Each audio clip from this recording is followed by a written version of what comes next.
Ini kan Indonesia kan banyak orang miskin. Ciri-ciri peradaban Islam yang menjadi cahaya dunia adalah takwa based. Dunia ternyata masih memiliki banyak pebisnis-pebisnis yang digerakkan atas nilai-nilai kemanusiaan. Ya Allah, aku pengen mengajak banyak orang bisa sekolah tinggi karena mereka jangan miskin lagi.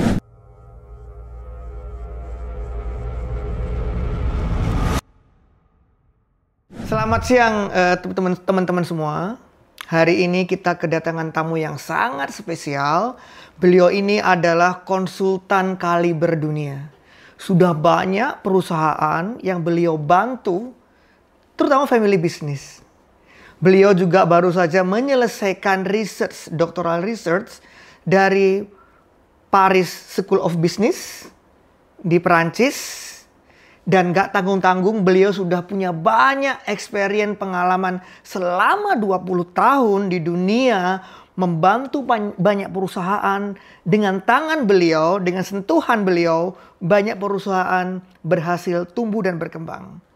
Hari ini sudah bersama kita Dr. Aminul Pulungan. Gimana dokter kabarnya? Alhamdulillah, Ya. sehat. Sehat, Gimana, Pak Dokter? Dokter Imam sehat? Alhamdulillah. Mungkin panggil saya Mas Im aja dokter. Oke, kalau gitu saya dipanggil Aminul aja Siap, atau Bang Am. boleh. Oke guys, jadi hari ini kita kedatangan Bang Am. Kita akan kupas tuntas bukan hanya tentang takwa based business, tapi kita juga tanya kepada beliau inspirasi apa yang membuat beliau bergelut di takwa based business ini, terutama di dunia consulting tentang takwa based business. Dan kita akan gali, dengar-dengar beliau sudah explore dunia, terutama Eropa. Termasuk sekolahnya juga di Eropa S3. Kita akan explore kenapa beliau jelajah Eropa. Jangan-jangan takwa based business itu beliau dapatkan inspirasinya dari Eropa. Yuk kita bedah. Bang Am, berarti Bang Am sudah di Eropa lama ya Bang ya? Eksplorasi, sekolah di sana. Dan dengar-dengar kemarin juga dari Eropa. Bisa nggak Bang diceritakan? Saya juga jadi ingat zaman dulu itu kan Islam ada zaman keemasan ibaratnya. Paris begitu berbondong-bondong lah ke Spanyol, orang-orang Eropa, bukan hanya Paris ya. Ke Cordoba, ke Spain. Bagaimana tahun itu banyak orang belajar ke umat Islam. Betul. Nah, kemarin Bang Am juga jalan ke Eropa. Mencari apa? Oke. Sebenarnya ngomong-ngomong soal Eropa, Dokter Imam ini lama tinggal di Eropa. Kalau saya programnya hybrid, jadi saya ada yang di sini, ada yang di sana. Dokter Imam selama 5 tahun ya, Mas Imam berada di Eropa. Jadi sekedar sharing saja nih, Mas Imam. Pertama perjalanan saya di sana itu untuk wisuda. Setelah 4 tahun, alhamdulillah sudah selesai wisuda. Nah kemudian saya melanjutkan dari Paris. Saya pergi ke Al-Andalus atau Andalusia, itu di Spanyol Selatan, di mana selama 800 tahun itu menjadi pusat peradaban dunia, khususnya di Eropa, yaitu Cordoba, Granada. Saya penasaran dong, apabila nilai ketakwaan sebagai nilai etika bisa menghasilkan bisnis-bisnis yang hebat, maka dulu ketika ada cahaya dunia, peradaban dunia di Eropa yang berlandaskan nilai-nilai Islam, berlandaskan takwa, bahkan menjadi sebuah peradaban, berarti ada sesuatu dong. Takwa ini bukan hanya bisa menghasilkan bisnis yang hebat, yang sustainable, tapi pernah membangun peradaban yang menjadi cahaya dunia. Saya penasaran apa yang dilakukan oleh para founder peradaban tersebut sehingga nilai ketakwaan bukan hanya sekedar memajukan bisnis atau memajukan satu dimensi kehidupan, tapi peradaban ke aspek. Nah, saya ke sana untuk mempelajari, itu tujuannya. Dan bahkan guys, dirumuskan. Saya kebayang nih, disertasi beliau itu pasti ada background. Risetnya itu pasti juga sejarah zaman lampau ya Bang. Kalau boleh dikupas Bang. Ini sebelum kita membahas lebih jauh ya. Itu kan ada masa keemasan. Betul. Dan itu mungkin juga menjadi pelajaran perusahaan-perusahaan agar sustain. Collapse. Kenapa itu collapse? Oke, jadi pertama kita mulai dari bagaimana ketika peradaban itu masuk ke Eropa. Nah, ketika umat Islam masuk ke Eropa, kita harus menyadari sepenuhnya ya, bahwa Eropa itu saat itu dalam keadaan yang chaotic, chaos, kekacauan di mana-mana. Imperium Romawi baru hancur oleh karena mereka terpecah belah ya oleh internal konflik. Lalu di Spanyol khususnya datang bangsa Jerman disebut bangsa Visigoth masuk ke sana menguasai Spanyol. Tapi apa yang terjadi sama, perpecahan, konflik, rakyat menderita. Dan di sana hidup umat berbagai agama sebenarnya. Ada umat Kristiani, umat Yahudi, dan umat Islam belum hadir di sana. Nah, ketika umat Islam hadir, yang menakjubkannya itu di welcome. Jadi saya melihat, oh ternyata pertama pelajarannya adalah ketika para penguasa konflik berpecah belah, rakyat menderita. Tapi ketika pemimpin membawa kesejahteraan karena keadilan, itu yang dilakukan oleh para pemimpin atau khalifah umat Islam. Waktu itu. Ketika mereka datang, di sana kan ada umat berbagai agama. Itu dirangkul, kemudian diperlakukan secara adil dan diberikan kesejahteraan. Dan ini bukan hanya satu-satunya contoh. Kalau kita kemudian melihat apa yang dilakukan Salahuddin Al-Ayyubi, ketika Yerusalem kemudian di bawah kepemimpinan beliau, semua umat beragama juga dilindungi. Mundur ke belakang ketika Umar bin Khattab masuk ke Yerusalem, juga semua umat beragama dilindungi. Artinya apa? Ciri-ciri peradaban Islam yang menjadi cahaya dunia adalah takwa based. Takwa itu kan memperlakukan manusia secara adil dan memberikan kesejahteraan. Jadi saya mengambil kesimpulan, kalau peradaban saja bisa dibangun menjadi cahaya dunia, artinya bisnis yang mewarisi nilai ketakwaan ini insya Allah pasti bisa. Jadi beyond bisnis. Jadi boleh Bang diceritakan keunggulan atau kekuatan, karena ini beyond bisnis. Ada plus-plusnya. Kalau bisnis biasa mungkin segini. Tapi ini beyond, artinya ada sesuatu yang lebih. Atau beyond. Boleh gak Bang diceritakan kekuatan atau beyond apa sih yang menjadi rahasia bakal sukses dan sustainnya takwa based business? Ya, ini pertanyaan yang sangat penting. Jadi ini juga ditanyakan oleh dosen penguji saya ketika itu. Beliau menanyakan kepada saya, takwa based business ini kan adalah sebuah gambaran bisnis yang bukan hanya fokus kepada profit, tapi juga alam sekitar dan juga manusia atau masyarakat. Beliau menanyakan, ini kan konsep triple P, people, planet, profit. Dan ini sudah ada semenjak lama. Apa yang membedakan konsep takwa based business ini dengan triple P misalnya? Saya mengatakan, kita harus melihat motivasi ketika menjalankan triple P tersebut, ketika menggerakkan bisnis. Karena motivasi dari pemimpin bisnisnya yang akan mempengaruhi seluruh gerak langkah bisnis. Triple P bisa saja dilakukan oleh mereka yang memang harus secara regulation misalnya melakukan itu. Pertanyaannya, motifnya apa? Misinya apa? Perbedaan di takwa based business ini adalah dari definisi takwa yang memang di dalam literatur sendiri dijelaskan. Kan saya harus merujuk ke literatur sebagaimana disertasi ya. Takwa itu didefinisikan sebagai keyakinan kepada Allah. Itu hanya baru satu bagian. Lanjutannya, dan keyakinan kepada konsekuensi hari akhirat. Artinya, ketika menjalankan dan menggerakkan bisnis, mereka yang embrace, yang mengadopsi takwa based business ini, mereka memiliki keyakinan apa yang dilakukan hari ini atau yang mereka lakukan untuk menggerakkan perusahaan, bukan persoalan patuh regulasi, bukan persoalan ini supaya sustainable di dunia saja, tapi saya meyakini nanti ada konsekuensinya, dan ini yang paling membedakan. Tadi ditanyakan, lalu bagaimana ini bisa beyond?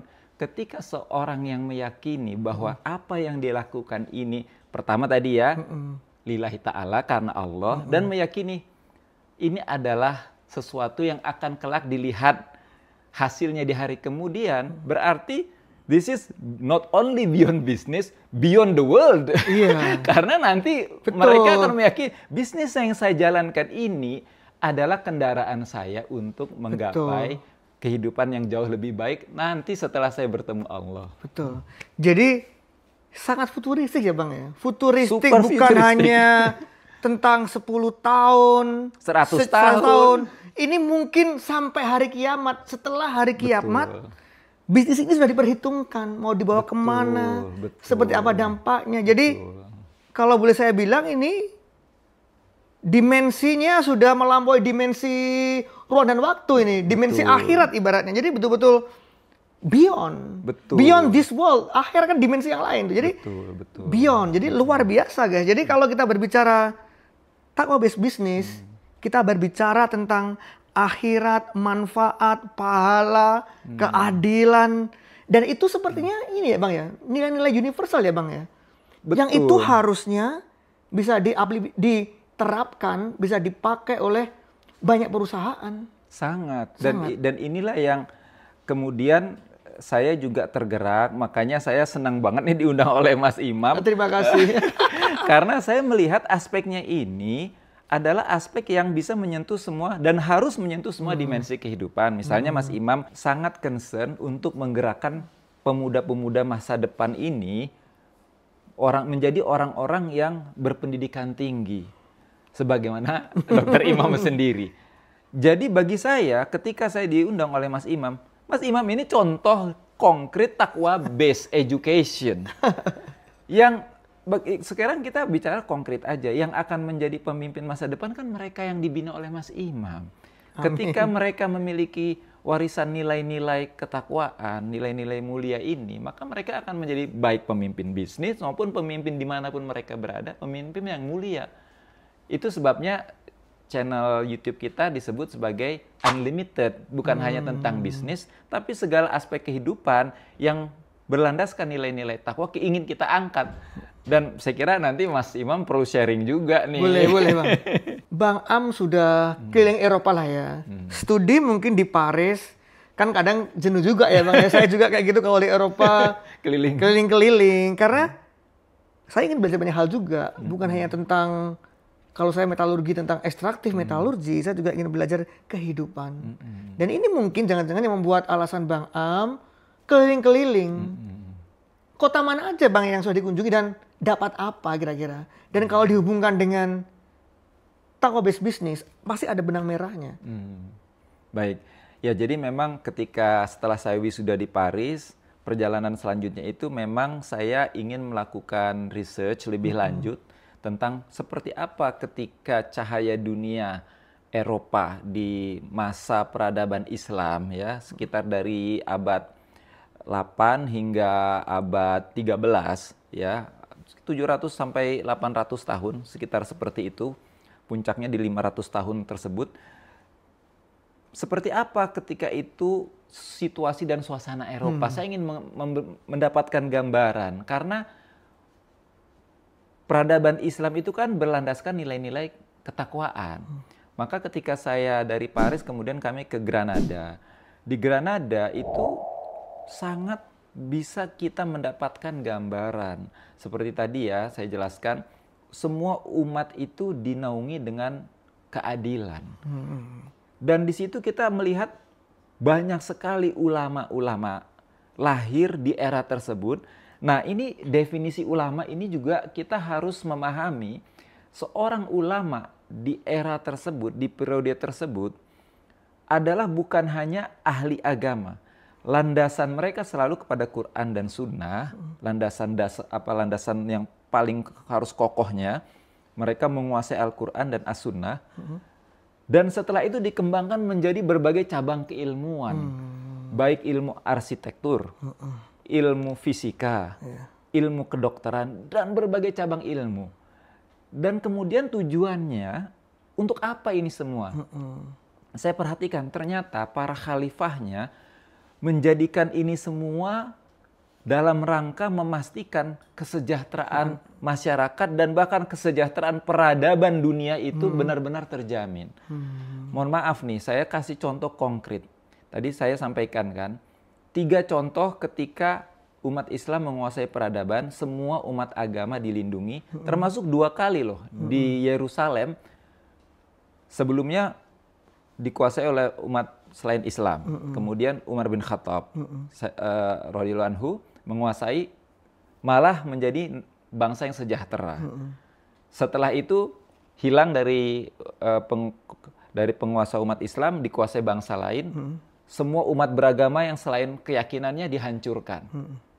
Lalu Salahuddin Al-Ayyubi dirangkul kembali, dibina kembali. Mari kita lihat apa yang terjadi hari ini. Ketika baru kemarin tahun 1948 diberi sedikit kekuasaan, apa yang terjadi di Yerusalem dan di wilayah itu? Kehancuran. Jadi arti ini tadi ya, antara takwa base dengan lawannya sangat jauh. Jadi kita bisa punya gambaran begini, Dr. Imam, Mas Imam. Peradaban yang kita lihat hari ini di Barat itu umurnya belum 200 tahun kan.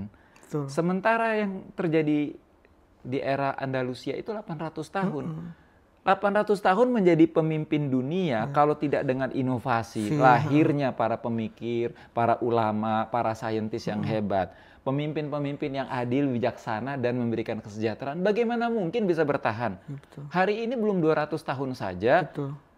sudah dalam grafik menurun, sudah bisa diperkirakan akan sampai mana, Betul. apa istilahnya, turunnya ya, muncul kekuatan baru lagi karena nggak bisa bertahan. Artinya di situ inovasi, di situ kalau saya bahasanya pelayanan masyarakat ya yang mereka lakukan itu seperti kalau dalam bisnis customer orientation.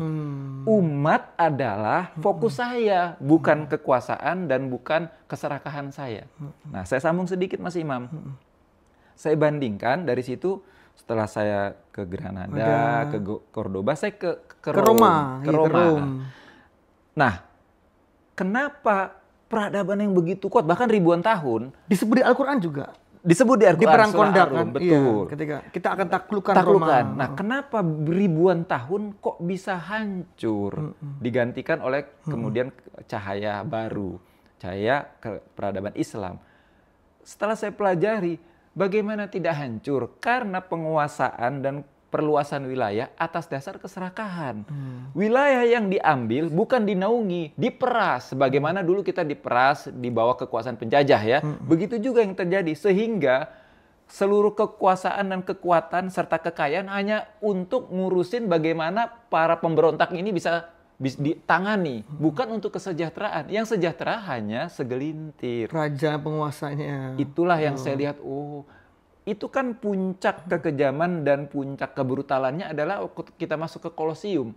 Coba bayangkan manusia diadu saling. Bahkan saya sampai riset, jadi bagaimana yang pura-pura mati kan pertanyaan gitu. Itu ditombak. Nggak boleh pura-pura mati. Jadi manusia diperlakukan seperti binatang. Suruh berantem kayak sabung ayam dong. Saya masih kecil masih ada kayak itu. Sabung ayam ini nggak kebayang manusia disuruh membunuh. Sedih kan? Sedih. Nah, kalau kita balik ke konteks hari ini, jangan sampai bisnis itu seolah karyawan dan stakeholders kita ini hanya untuk memuaskan ambisi pribadi, ambisi istilah pemilik bisnis saja. Tapi mereka ini perlakukanlah sebagaimana ketika peradaban itu terbangun, semua kan dirangkul. Talent-talent ini kan bisa datang dari berbagai pihak, berbagai kalangan, berbagai adat, berbagai bangsa. Itu dibina supaya optimal. Bukan hanya memenuhi keinginan dan ego penguasa tanda kutip pemilik bisnis. Dengan laporan quarterly report itu ya, kuartalan mana profitnya, mana bottom line, top line-nya, dan seterusnya. Dan akhirnya stres. Akhirnya hanya melakukan hal-hal yang ingin memuaskan, sekedar memuaskan laporan. Bukan untuk kesejahteraan baik internal organisasi maupun eksternal stakeholders. Itu yang saya lihat hari ini ya, sering kali terjadi sehingga banyak sekali kasus tadi ya, lawannya takwa base. Tapi jangan khawatir. Ternyata semakin juga bermunculan pionir-pionir takwa base. Nah ini yang ingin kita insya Allah Dorong terus. Dorong terus. Karena tadi kata Bang Am juga, Taqwa Biz ini sudah menunjukkan legacy selama 800 tahun. Sudah ada bukti-bukti kuat. Iya, legasinya begitu lama, 800 tahun tuh nggak main-main ya Bang. Betul, betul. Nah sekarang Bang kalau boleh diceritakan 800 tahun kemudian kolaps. Apakah jangan-jangan waktu itu terlena?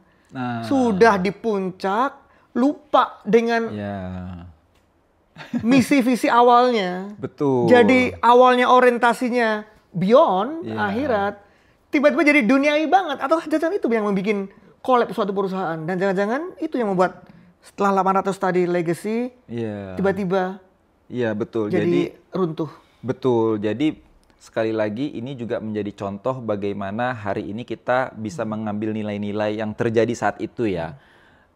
Jadi konflik di antara penguasa lagi itu yang menjadikan keruntuhan peradaban Al-Andalus atau Andalusia. Sehingga akhirnya diserang oleh ketika itu bangsa lain dan akhirnya kalah dan hancur. Dan kita lihat nih, saya sedikit gambarkan ya. Ketika bangsa lain kemudian menghancurkan peradaban Al-Andalus, Andalusia tadi itu, maka treatment yang dilakukan itu sangat berlawanan. Itu hanya boleh ada satu keyakinan di sana yang tidak dibunuh atau silakan keluar dari sini.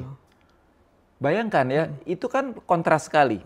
Tapi kembali kepada buku dibakar, buku dan lain-lain. Bahkan sampai hewan-hewan aja dibunuh. Dan itu kan artinya menunjukkan perbedaan ya. Taqwa Biz dan yang bukan. Tapi kembali, kenapa Taqwa Biz bisa juga hancur apabila kemudian takwanya semakin luntur dan khususnya para penguasa melupakan tadi legacy dan nilai-nilai tersebut. Maka organisasi bisnis juga sama. Apabila founder sudah membangun nilai-nilai mulia, tapi kemudian luntur dan semakin lama semakin hilang. Karena dunia tadi. Iya, karena kepentingan ego pribadi. Istilahnya hanya top line, bottom line, hanya profit saja yang menjadi orientasi bisnis, maka itu hanya tunggu tanggal mainnya. Saja. Karena tidak lagi memperhatikan internal stakeholders, external stakeholders. Ini yang kita berusaha bagaimana agar legacy yang sudah pernah ada itu dihidupkan kembali dalam bentuk konkret dan praktikal. Guys, ternyata si Bang Am ini juga pernah ke Florence. Bisa nggak Bang, dapat apa di sana? Florence ya. Jadi setelah saya ke Granada, ke Cordoba, saya ada conference di Florence, di Italia. Dan ini adalah manajemen conference terbesar di Eropa. Diadakan setiap tahunnya di sana. Tempatnya pindah-pindah, tahun ini di Florence.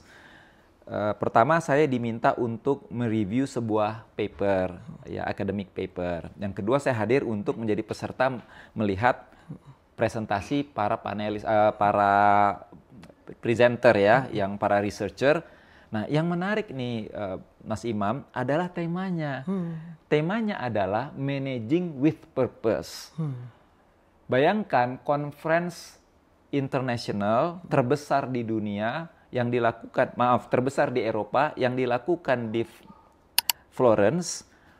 Pesertanya hadir dari South America, seluruh dunia, dari India dan sebagainya, termasuk saya dari Indonesia, membahas managing with purpose. Saya penasaran, ternyata mereka semua membawa hasil research tentang bisnis-bisnis yang digerakkan atas misi sosial.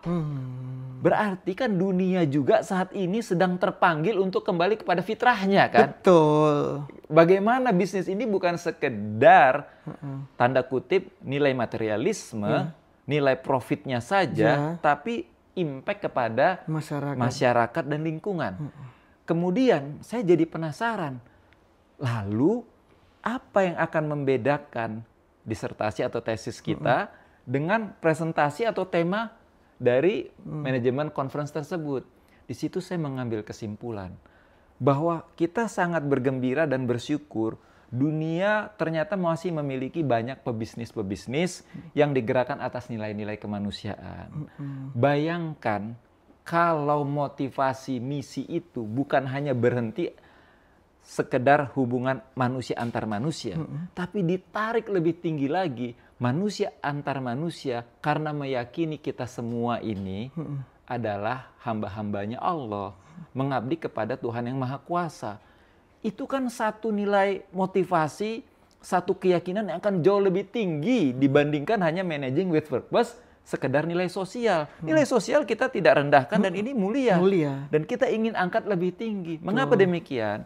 Karena kalau social purpose saja, maka ini masih punya caveat, masih punya celah. Bayangkan kalau kita antar manusia aja nih, misalnya nih. Saya berbaik-baik kepada Mas Imam, tapi ternyata Mas Imam tidak seperti yang saya harapkan. Ditolong malah mentung. Sakit hati Bang Am. Iya, itu udah ada. Jadi keren banget, betul loh guys. Jadi bukan hanya sosial, tapi juga akhirat. Misalkan in case, contoh nih tadi Bang Am yang mungkin maksudnya adalah saya punya uang banyak, uang saya gunakan untuk nolong orang. Orang itu malah mencela kita, ya kita ikhlas. Uang ini karena Allah kok, saya mengharapkan ridho Allah. Gitu ya Bang ya? Betul. Jadi khususnya bagi pebisnis muslim, kita kan sudah meyakini tadi ya, keyakinan kepada Allah. Nah, tinggal tambahkan lebih dalam lagi keyakinan kepada konsekuensi di hari akhirat. Artinya konsekuensi itu kan banyak yang positifnya. Kalau saya berbuat dengan nilai-nilai sosial, ternyata belum berhasil, belum melihat hasil yang konkret dan yang saya harapkan, nggak berhenti di situ loh.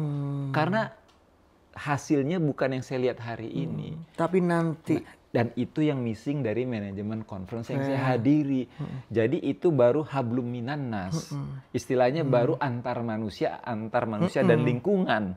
Tapi belum antara manusia dengan Allah. Disitulah letak perbedaan takwa based business. Dan mungkin ini ketika saya tanya Bu Nur, dia bilang gini, Mas Imam saya ini nyari uang ibaratnya. Ini bukan untuk anak cucu saya. Ya mereka pasti kecipratan gitu ibaratnya. Tapi ini adalah untuk menolong orang. Sehingga orang yang akan kita bantu lebih banyak. Sehingga perusahaan ini bisa berguna dan berdampak untuk orang lain. Jadi memang beyond profit.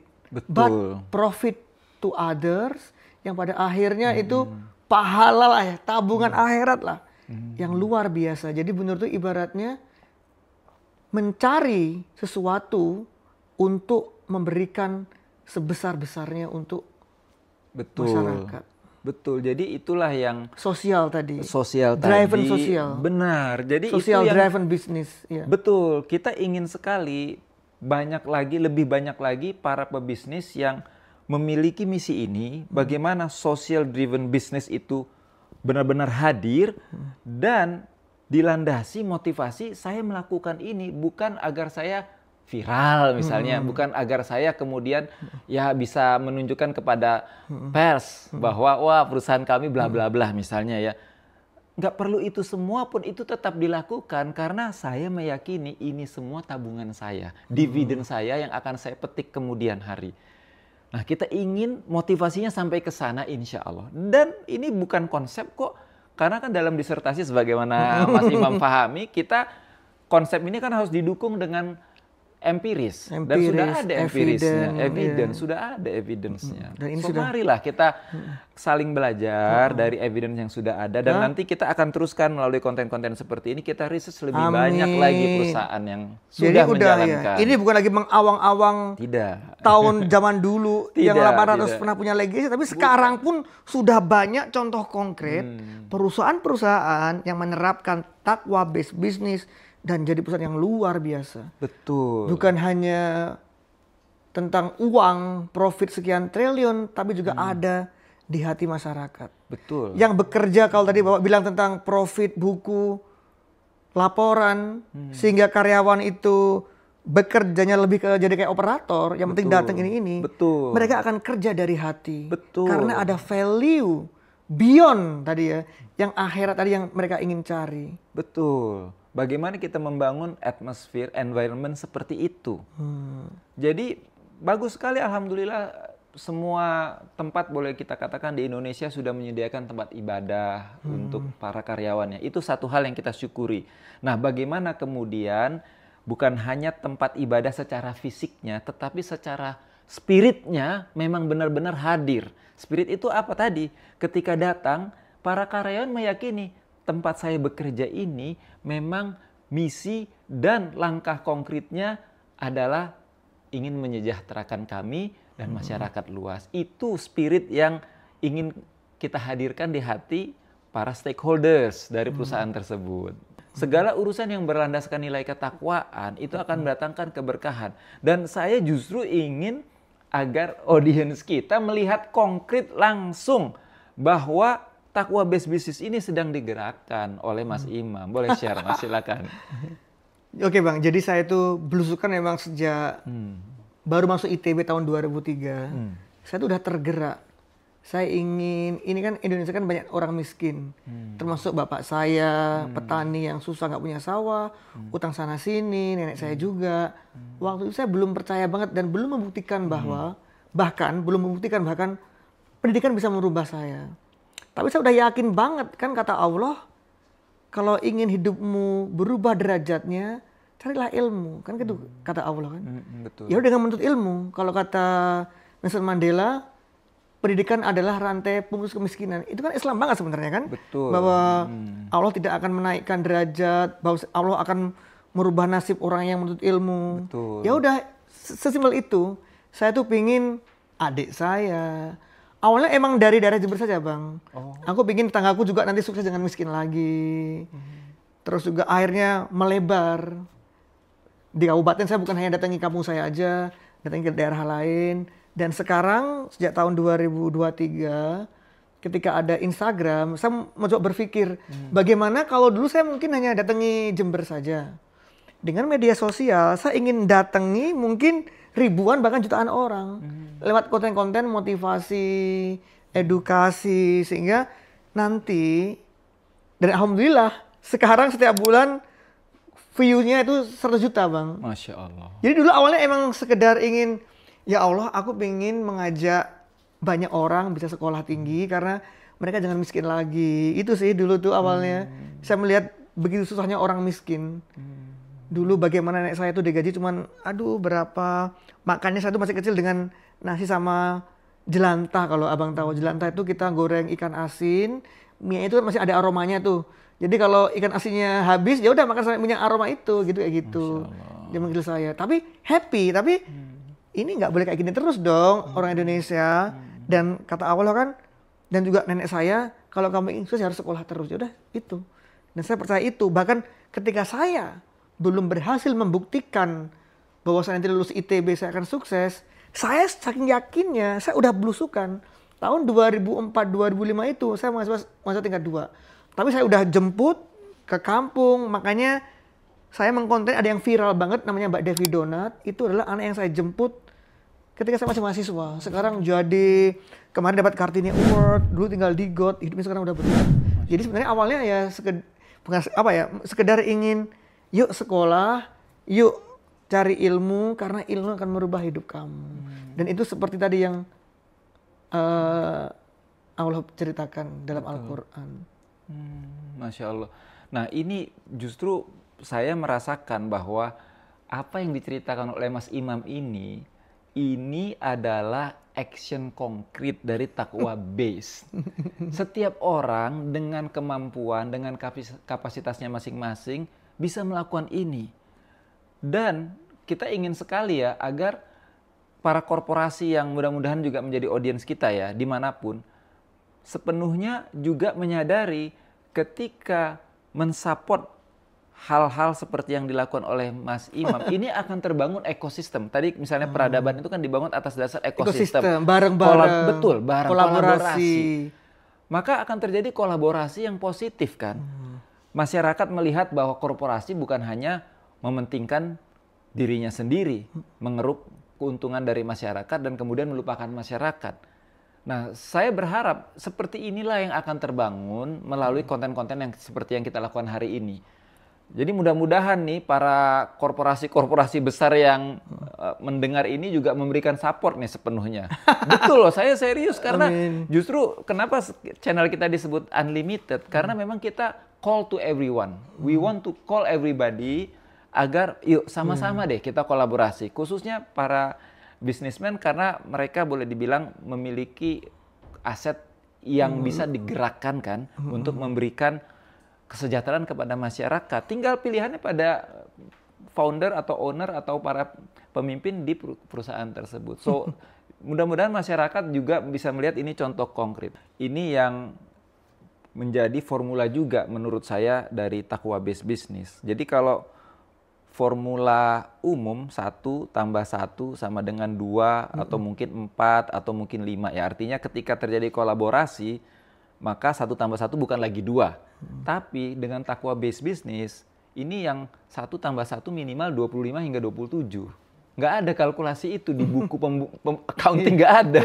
1 tambah 1 27 itu hanya ada dengan Taqwa Based Business. 1 orang nambah 1 immediately dan bigoiri hisab tanpa batas loh. Bang Am, sekarang konkretnya. Tadi kita sudah membahas teori, contoh, studi kasus. Jangan-jangan ada orang yang nonton podcast kita dan ingin segera eksekusi nih Bang. Contoh konkretnya gimana? Contoh ada UMKM. Habis nonton ini kira-kira apa yang harus mereka lakukan? Oke. UMKM atau mungkin ada perusahaan yang selama ini mungkin terlalu money oriented, terlalu duniawi. Apa konkretnya nih? Dua contoh deh. UMKM dan perusahaan besar. Apa yang kalau abang sekarang jadi CEO misalnya tiba-tiba jadi CEO di perusahaan itu, apa yang akan abang lakukan untuk mengimplementasikan Taqwa Based Business? Baik. Jadi yang pertama adalah mereview atau mengkaji ulang intention ya, atau niatnya. Niat ini bahasa korporasinya kan mission, corporate mission, purpose, betul, tujuan. Karena semua gerak langkah itu ditentukan oleh tujuan ketika kita ngetik di Google Maps mau kemana. Maka seluruh tiap meter perjalanan kita, tiap kilometernya itu kan tergantung kita ngetik apa.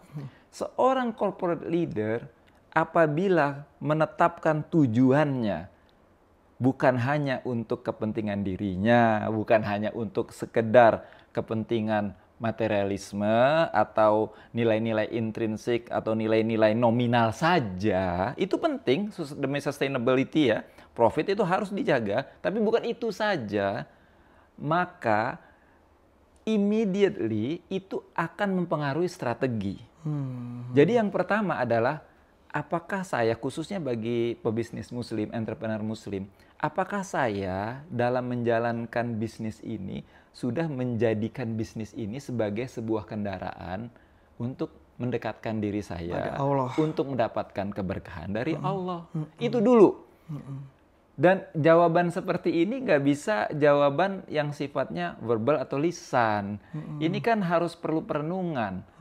Itu sebabnya sering ada disebut sebagai corporate retreat. Bagaimana keluar atau OWD 2-3 hari untuk memetakan ulang. Itu direction yang dimasukkan ke Google Map korporasi udah benar belum? Dan nggak bisa coba-coba aja gitu. Harus direnungkan, difikirkan. Khususnya para leader. Ini jadi memang penentunya adalah para leader ya, itu pertama. Jadi immediately yang bisa dilakukan adalah step back dulu, melihat kembali tadi saya atau selama berapa tahun ini saya sudah masukkan direction yang benar belum dalam Google Map corporation saya. Itu satu, apa agenda saya sebenarnya. Yang kedua, baru kita lihat bila saya sudah meniatkan ini sebagai kendaraan cara saya untuk mendapatkan keberkahan dari Allah SWT, maka apakah strategi saya sudah juga mendukung? Jadi baik UMKM, korporasi besar, mulai dari ini 2 hal ini saja dulu. Siap. Dan saya bukan mengatakan itu tidak ada sama sekali. Ketika saya katakan review artinya jika sudah kuat semakin kuat.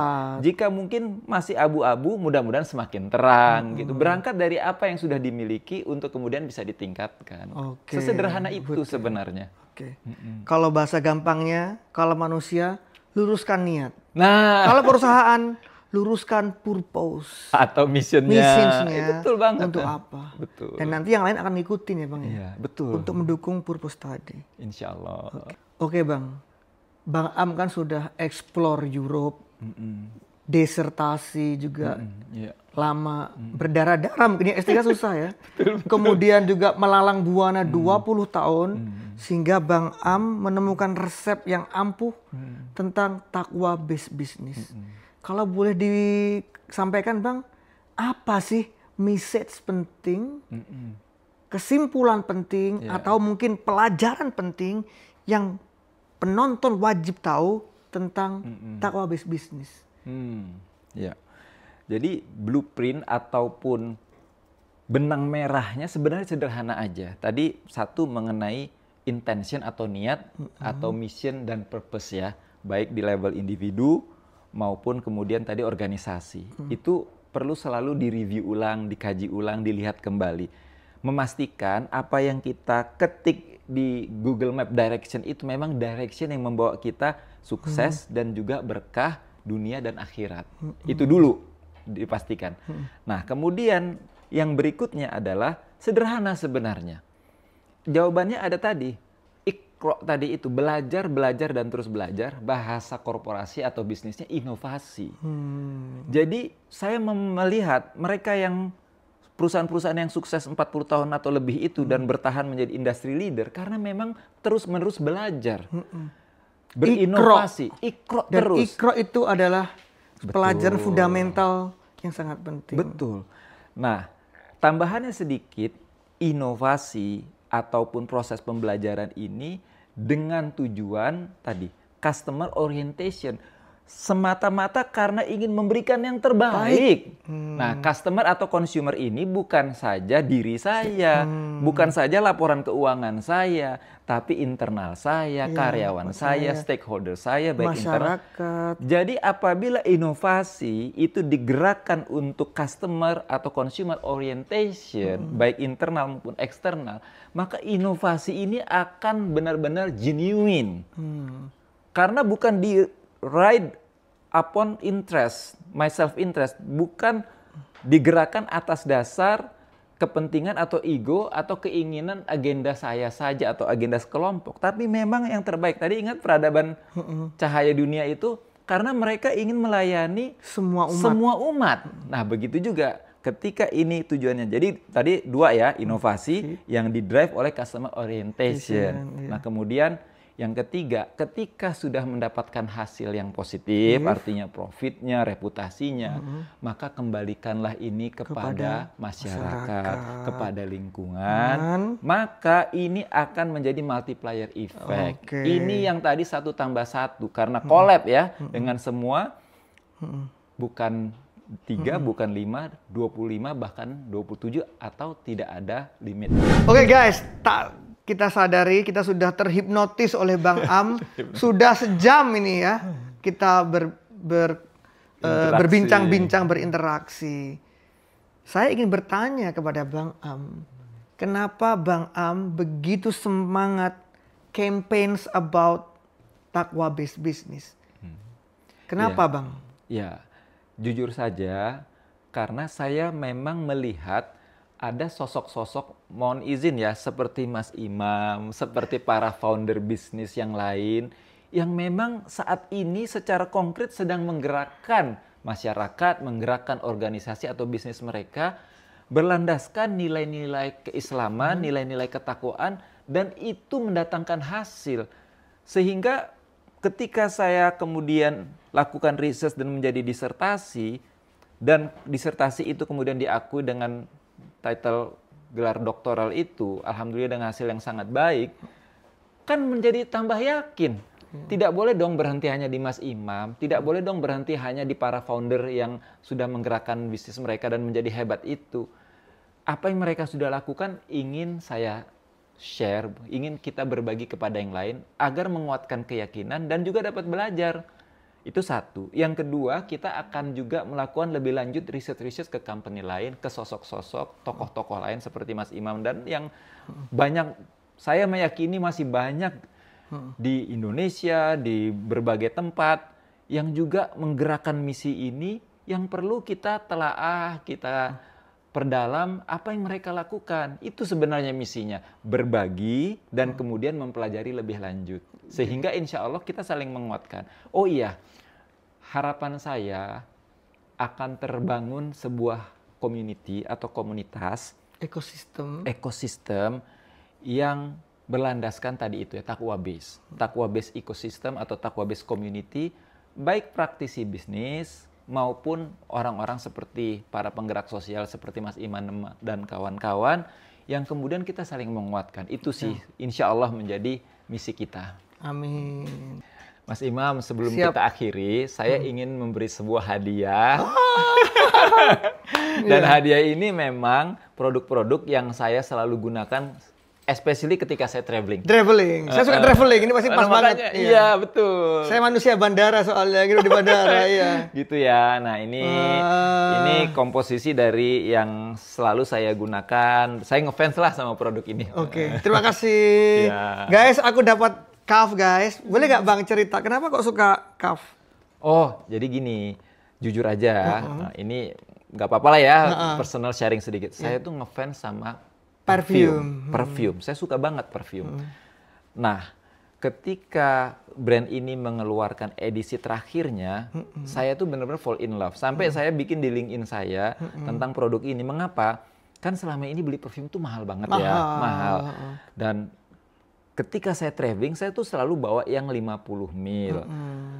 Nah, ketika produk atau brand ini ngeluarin edisi terakhirnya, kok saya suka sama wanginya dan long lasting. Karena selama ini ya masalahnya itu wanginya mungkin enak, tapi baru sebentar udah hilang. Nah, ketika traveling kan kita inginnya 15 jam, 20 jam itu kan segar. Nah, nanti di bandara dipakai, sampai di sana dipakai. Nah, ini makanya. Oh iya, by the way ada rahasia loh. Apa rahasianya? Ternyata perfume itu salah satu yang sangat disukai Nabi SAW.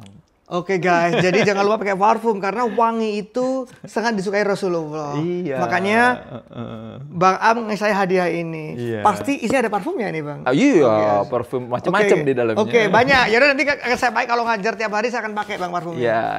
Terima kasih Bang Am. Sama-sama. Thank you. Sukses ya Bang ya. Saya yang terima kasih sudah diundang. Ya, mudah-mudahan semua yang dilakukan berkah, lancar, sukses. Semoga banyak perusahaan yang segera menerapkan takwa bisnis. Amin. Oke guys, sekian podcast dari kami.